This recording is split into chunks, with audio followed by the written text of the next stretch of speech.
The Mother of Exiles has welcomed more than 28 million immigrants to America. They have come from every corner of the globe, seeking in their way fulfillment of the pledge made in the Declaration of Independence, the promise of life, liberty, and the pursuit of happiness.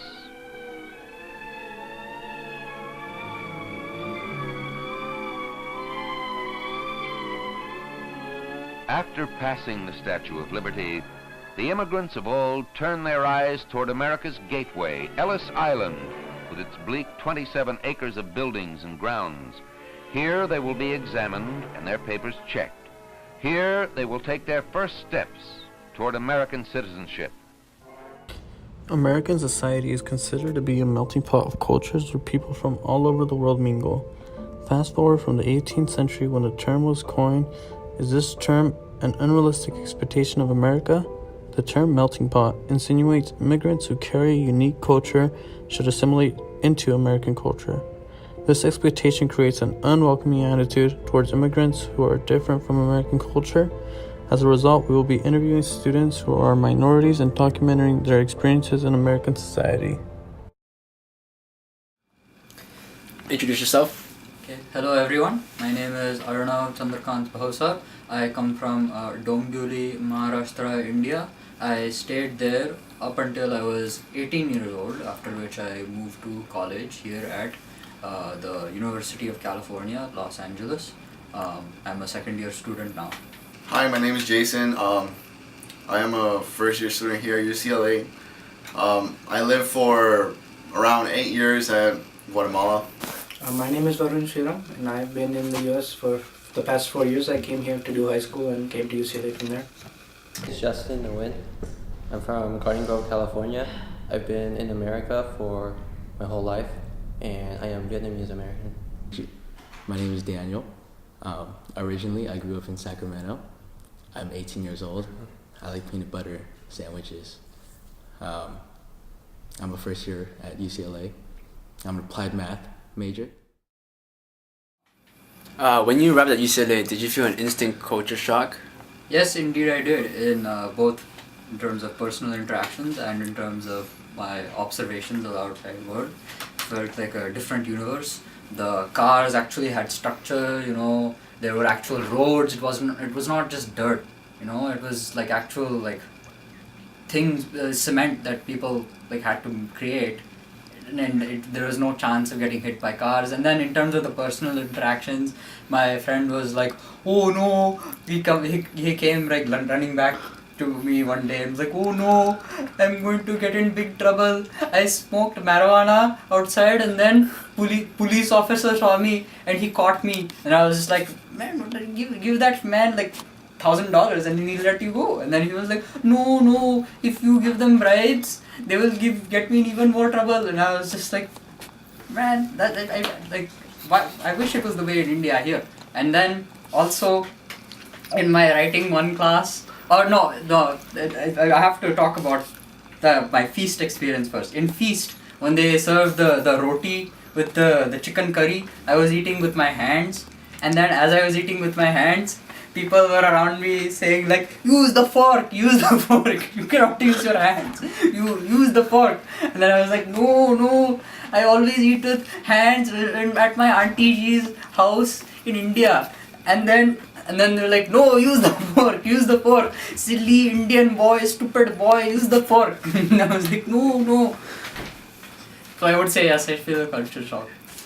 I did, because even though I went to high school here, the size of this campus and like of the population was way different from my high school. Like here's like 30,000 students, over there is like around 2,000 students. So yeah, and all the different cultures overlap. So it was definitely a shock. It wasn't an instant culture shock, as I had been in the US for 4 years before for high school, and most of my culture shock happened when I moved here for high school. But UCLA was much different than what I experienced in the Bay Area. It was a much larger school, and so yeah, it was very different. Instantly, because there are a lot of Asian people here. There's like the black population is minuscule, and that's what I think. Yeah. it was like like compared to back home, I think back in Sacramento it was much more diverse than here. Even though like it's still adequately diverse, not as diverse as other areas in California. Yeah, I think there's a good amount, like there's good representation of each Asian culture, and also there's good representation as in like there's a good amount of clubs and culture nights for each Asian culture. So I feel that each Asian culture is like well represented and well like appreciated. You know what I mean? Yeah. There was some culture shock because there was a lot of diverse cultures. You know, there's some white people, there's black people, there's all sorts of races. But I think that overall, I've adapted to the diversity pretty well. You know, so that's pretty. Have you ever felt not welcomed or like an outsider because you cannot relate to anyone?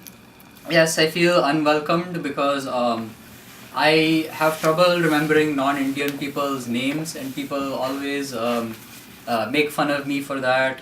There's like, oh, I don't know, such bad memory, so stupid, so silly boy, so funny, so silly, and then I'm like, well, can you remember these names? And I list out some like 10 Indian kings, and then they're like, what the hell, these names are like so unusual and weird.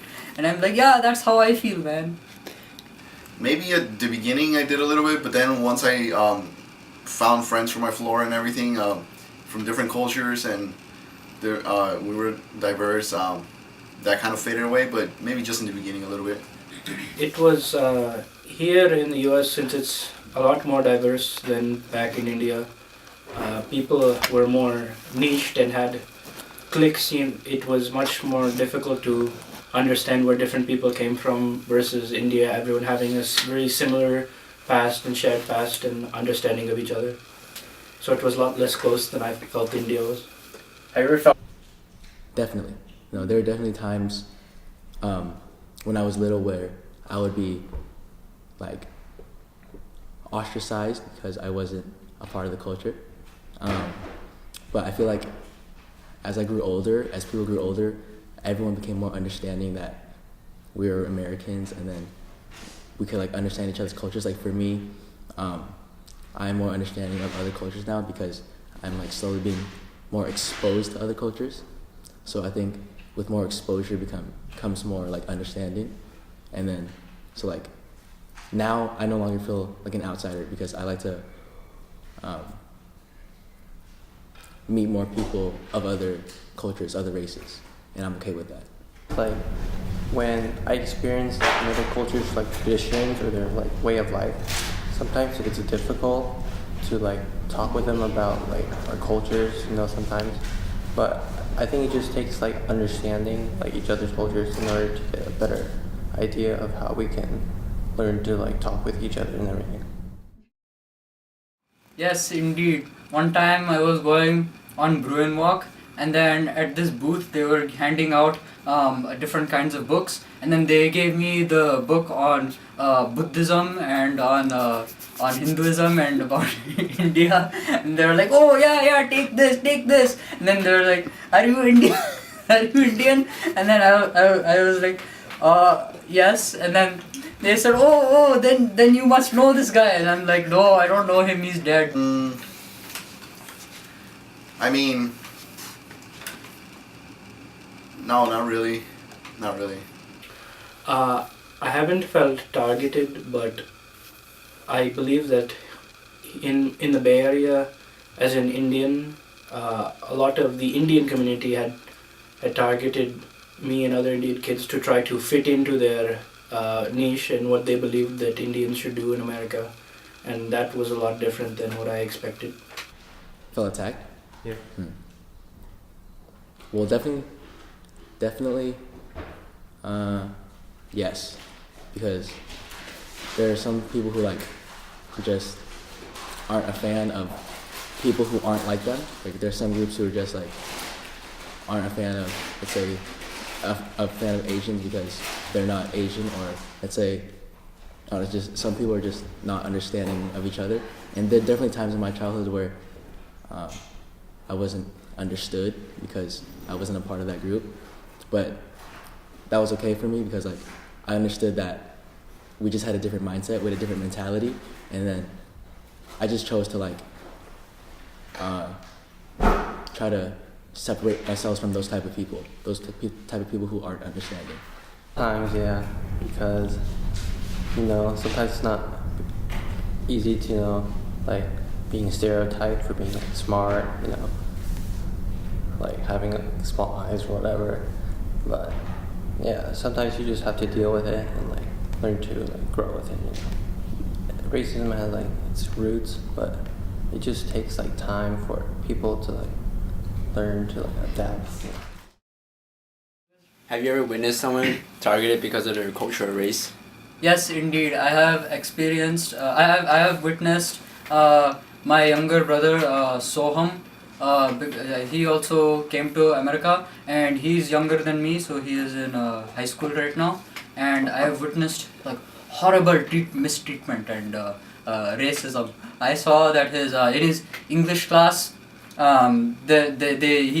does not have very good handwriting in English because he's used to writing in the Devanagari script, right?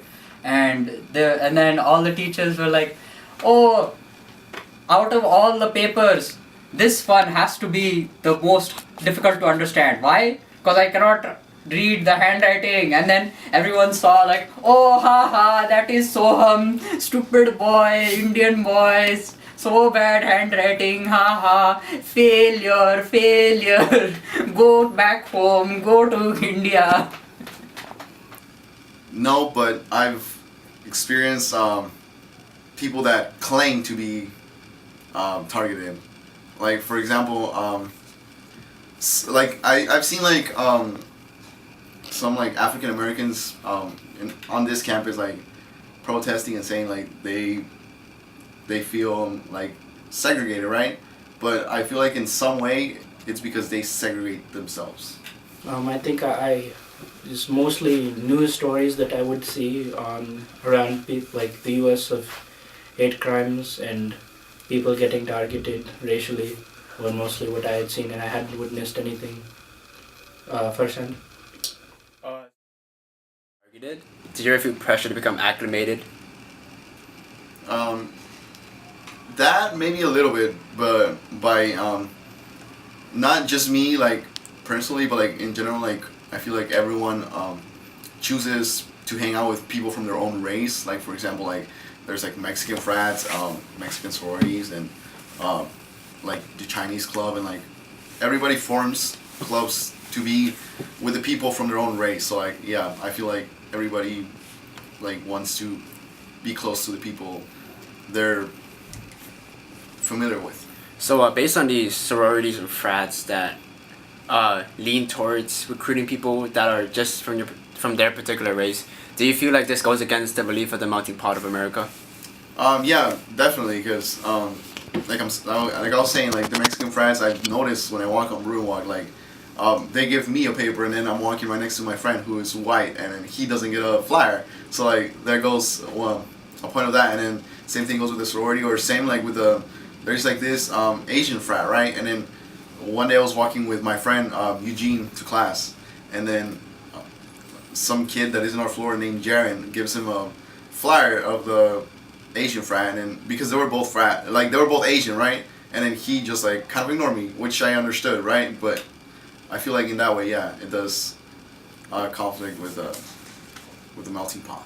Well, I think quite the opposite. I had felt pressure to remain culturally tied to my roots in India and not become American, and rather become keep as Indian as possible, remain Hindu, and keep practicing our language at home and all.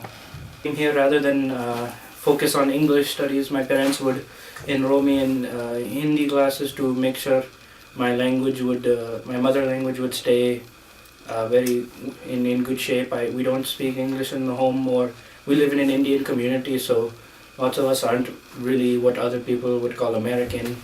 It's very small place where lots of people know each other, not a lot of diversity. Rather than assimilating into American culture, I've followed more things back in India and politics as well. Definitely. I feel like being in America, like the whole point, the American culture is that everyone is supposed to recognize each other's cultures.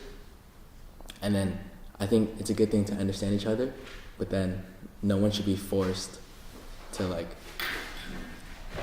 how should I say it? No one should be forced to go out of their way to appreciate another group. Like, I feel like being an American, like slowly we're melting too much into one group, and then eventually we're gonna not hold on to our own roots. We're just gonna be Americans without our own culture, without our original culture. Yeah. Yeah, sometimes like there's this idea like the American way is like the best. Sometimes you just like have to incorporate that into your life. Like sometimes have to leave your your cultural background in order to fit in with everyone else. I definitely agree that America is a melting pot.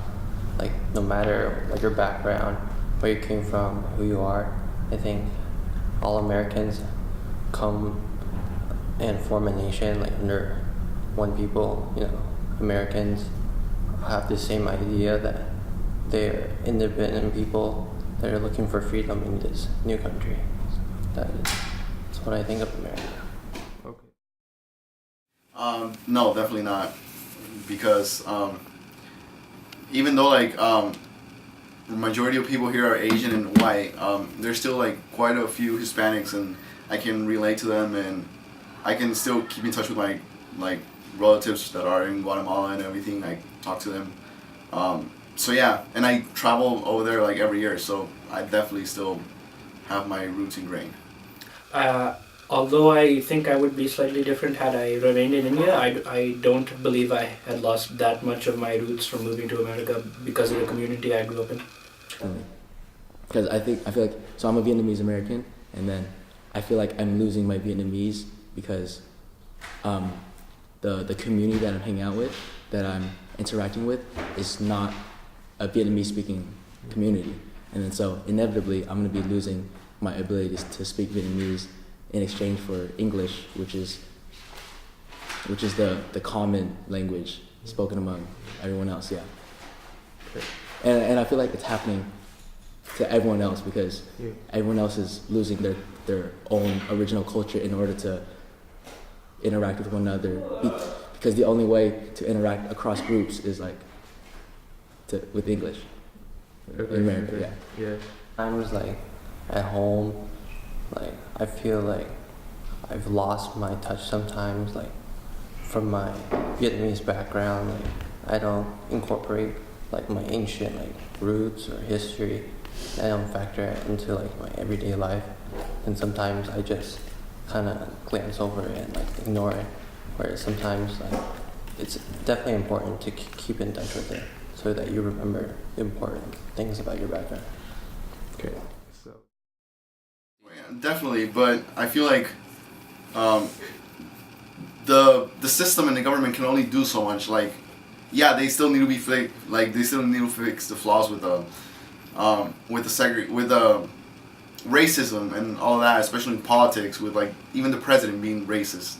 But also the people themselves have to like take action and desegregate themselves from like being like in their different like racial groups and just interact with more races, because next thing you know, you're gonna find someone from another race that has like a lot of things in common. Yeah. Yes, it would be nice to have, because America is a very diverse place. It would be nice to have a shared identity, or like where groups would, instead of trying to retain their culture, would try to take their culture and incorporate it into the U.S. as a whole, so that everyone would be more similar and more understanding of one another. But that's where the problem is, because there is no solution.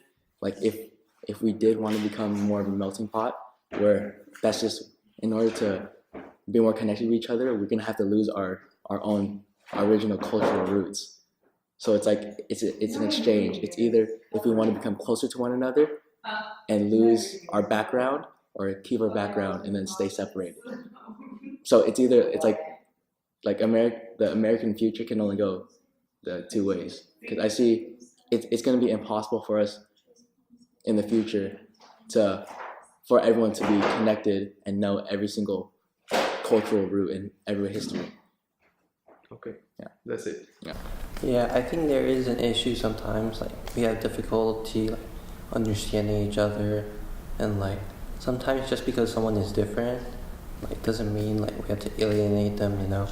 But it just takes like a certain like understanding, and, like see where the similarities lie, so that we can all like, you know, not have any trouble with like stereotypes or anything, and that we can be like, you know, cohesive as one people. In conclusion, the myth of the melting pot in American society has created an unwelcoming environment for immigrants who refuse to assimilate to American culture. The myth created an unrealistic expectations from society that every immigrant will assimilate to American culture. As a result, there is often a hostile environment towards immigrants who have not assimilated to American culture. Therefore, the melting pot is spoiled when one ingredient is not coherent with the rest of the broth. In order to reform American society to make it more welcoming for immigrants, the myth and expectation should be characterized as a tossed salad. This salad embodies the beauty of having a diverse country. The dressing on the salad is the American culture that immigrants absorb, but they also keep the essence of their unique culture.